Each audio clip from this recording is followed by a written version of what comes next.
Right now, you are innocent. Not because you've done nothing wrong, because no one has proven that you have. That idea that guilt must be demonstrated, that the burden of proof lies with the accuser and not the accused, is one of the oldest legal principles in Western civilization. It came from Rome. At its peak in 117 AD, the Roman Empire stretched from Scotland to Iraq, from the North Sea to the Sahara, 5 million square kilometers, home to roughly 70 million people, governed by a single administrative system across dozens of languages, cultures, and climates. No empire before or since has held that together for as long. Not through fear alone, through systems. The problem Rome solved was the hardest problem in civilization. How do you run something you can't physically supervise? How do you keep a city in Britain and a city in Egypt obeying the same rules when there's no telephone, no internet, no way to reach either of them in under weeks? You build infrastructure that runs without you. The Romans started with law, not the law of kings enforced by mood and proximity, but a legal architecture designed to apply consistently across borders and centuries. The 12 Tables, first codified around 450 BC, established that law must be written and public. Centuries later, in 529 AD,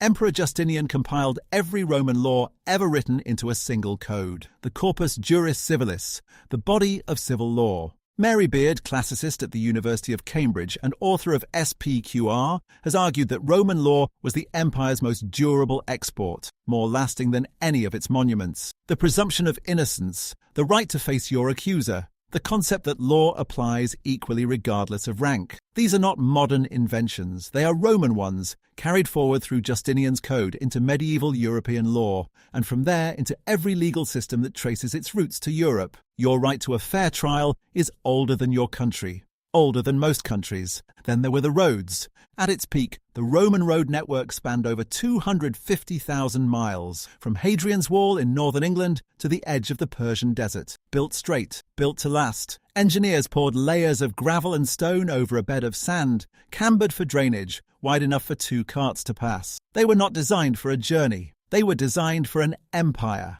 Many European cities exist where they are today because Rome built a road there first. London, Paris, Vienna, Cologne. The location of your nearest city may trace back to a Roman surveyor who stood in a field 2,000 years ago and decided, here. And beneath all of it, language. Latin was the administrative tongue of the empire, spoken by soldiers, lawyers, bureaucrats, and merchants from Britain to North Africa. When the empire fragmented, Latin didn't die. It evolved. French, Spanish, Italian, Portuguese, Romanian, all of them are Latin, worn down and reshaped by time and geography. More than 1 billion people today speak a language descended directly from Rome. English is not a Romance language, but roughly 60% of its vocabulary has Latin roots. The words you're hearing right now, language, empire, system, administration, legal, every one of them is Roman. Here's the reframe. Rome fell in 476 AD.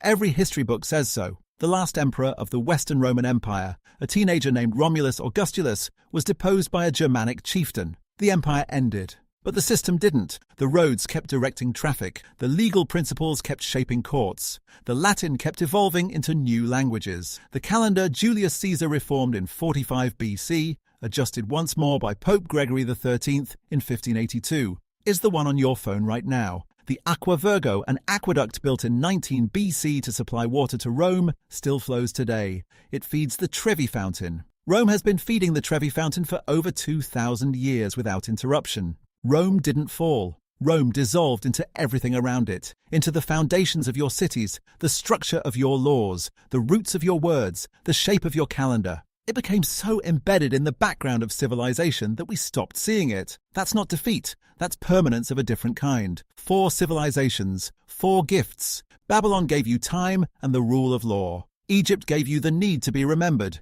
Greece gave you the right to think for yourself. Rome gave you the system that made all of it scale. They are all gone. The languages, the temples, the emperors, the philosophers, buried or ruined or transformed beyond recognition. And yet, you checked the time today on a system built in Babylon. You wanted something of yours to last, an instinct Egypt named. You formed an opinion and felt it mattered, a right Athens died to establish.